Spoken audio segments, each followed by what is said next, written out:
was your business? I sold software. What did the software do exactly? You ever go to the doctor? Yeah. You ever go to the hospital?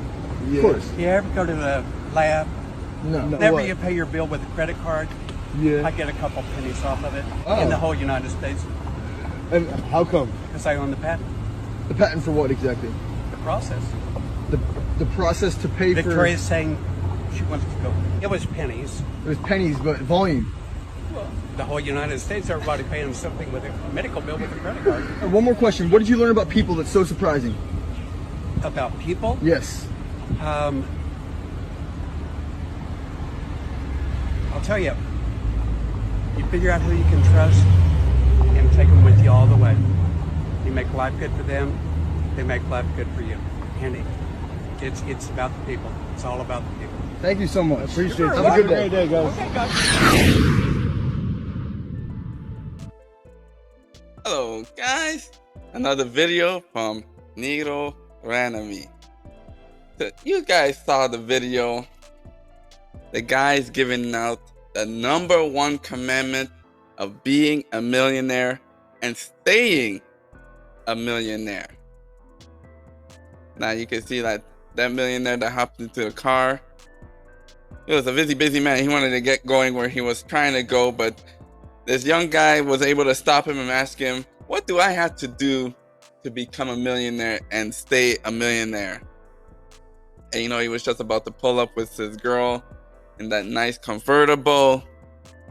And he told him about some software company, but he tried to describe it to him, but it wasn't really that important. Whatever the business is that makes you a millionaire, making the million is the easy part. Staying in that position of being a millionaire, maintaining that for the long term, like how he's maintained it to his old age of gray hair, because it's easy for you to lose $1 million. There's a lot of lottery winners who they win, $500 million, and then after 2-3 years they become broke or dead, and they're no longer a millionaire. But with this guy with the old gray hair, you can see that he was able to maintain that lifestyle for such a long time. So this reporter comes to him and asks him, how do I become a millionaire? And the answer is very easy and very profound. And what he said is figure out who you can trust and take them with you all the way.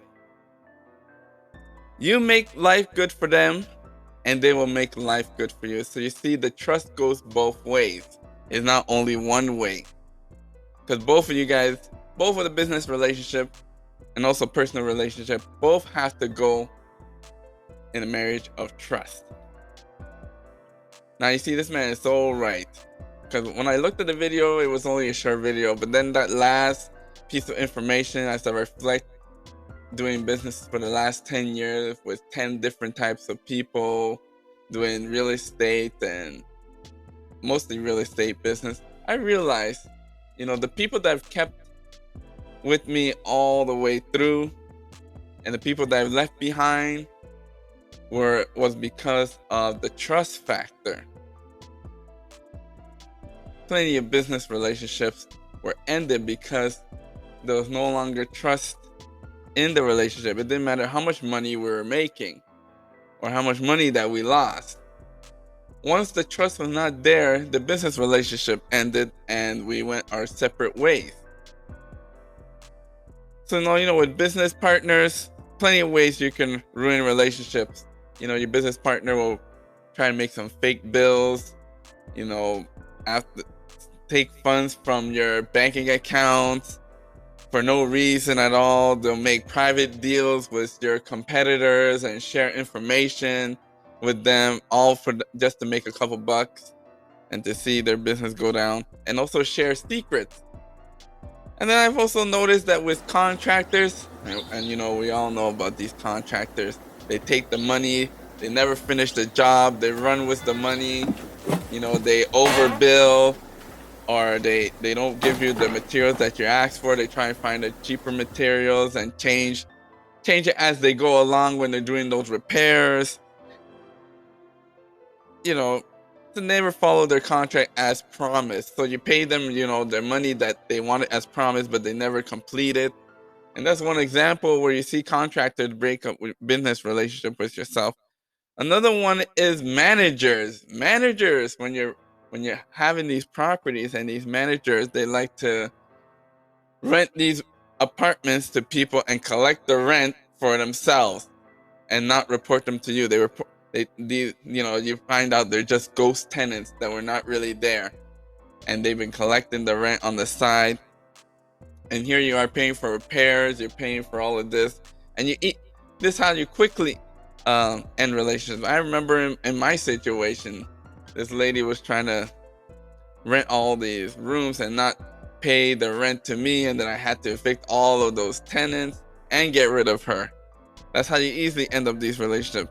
Same thing with these contractors. A lot of them, I seen the first time I was doing real estate, we went to the hardware store, we ordered about $700-800 worth of materials, and I didn't have any place to store it because I was just coming into Buffalo for the first time. This was my first property, and I didn't want to put it into a vacant house just for it to get stolen. So the contractor said, I'll put it in my house. And then later that night, the next day I called him to see if he was coming, and there you go. He blocked my number and he disappeared with the $800 worth of materials, and that was gone. That was my first rental. First time I met with a contractor. And so some of these contractors will just take the materials and disappear, and you never hear from them again. And then when you go over to their house, they got their whole family line that, they don't live here anymore, they moved out and stuff like that. So you don't know anything about the country. It's your first time being in a foreign country doing real estate investments, so they pick that up and they just try and get a quick buck. But you see, the relationship ends right there. They could have played the long game. They could have had longer contracts, could have kept going with a lot of these renovations for the last couple of years, but they just want to make the quick buck and run. Now, also, these tenants will also play with you. All the time, they're not paying money to the landlords as they should. And that's also like a form of stealing, where you're not paying someone that's due and owed. These are the same tenants that if you lend them, if they, lend them for $50, the next day they're calling you for the $50 back, and they're chasing and hounding you. But then when they owe you $500, $5,000, then they start dodging and ignoring your phone calls. And you see, the moratorium, it taught me that a lot of people are really fake out there.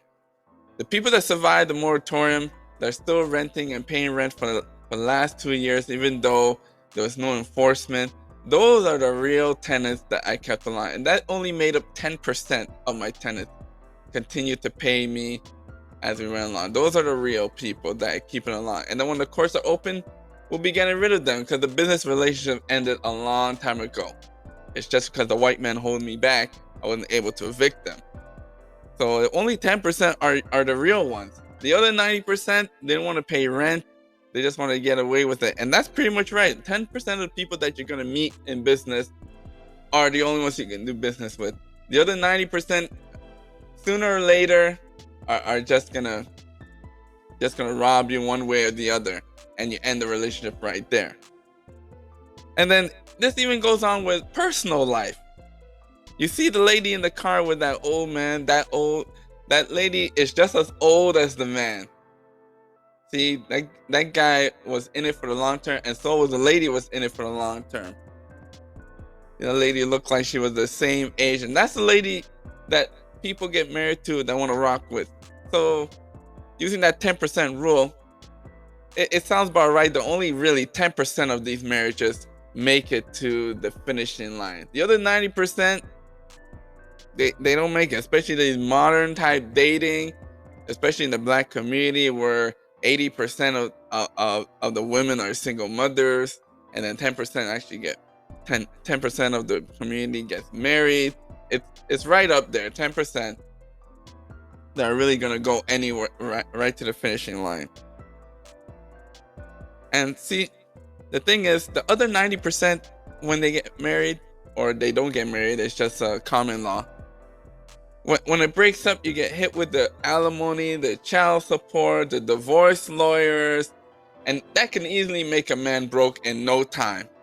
Just like the contractors, the tenants, and the landlords, and the contractors. See, those people were just isolated incidents once, just for that one time. But when it comes to personal relationship, this usually can end a rich man's uh, status, especially when the lawyers get their teeth into it, and a lot of men get devastated, go for bankruptcy when this happens. And that's why a lot of these men decide not to get married in this modern era. If they do, a lot of them become passport brothers, go overseas, get married the traditional way, and that's the way they do it. And you can even use the example of Will Smith. Will Smith, when he was a rapper and he made all that money from his first album, and he had all these friends around him, he had an entourage. Remember, he was talking about how rich he was. And as soon as he made all that money, there was all these people, parading around him. And then as soon as he lost the money, all those people were also disappeared. So as soon as the money disappeared, they disappeared. And Will Smith realized right then and there that 90% of these people that are going to be following me are just garbage. The 10% that stay with him even though he was broke, and in his case, he got a second chance to do sitcom, and that was his second chance. And from there, he learned that really a lot of people that are around you are not with you. They'll rock with you when the money is there, but then after that, they're gone. So Will Smith only focused on the 10% that stay with him, and it was good for him to learn it early on in his life. This valuable lesson of becoming rich and staying rich. The 90% of them are just out there for their own.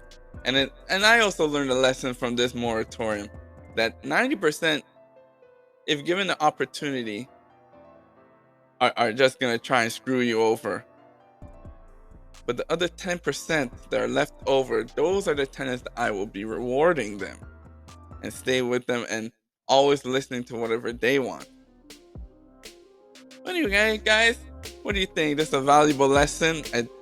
It was great for me to watch this video and I learned this lesson. Pretty much I knew about it all along, but it was good that somebody put it in plain English. The number one commandment of becoming a millionaire and staying a millionaire is trust. Anyway, guys, it's William from Millionaire with another video. Like, share, and subscribe. Bye-bye.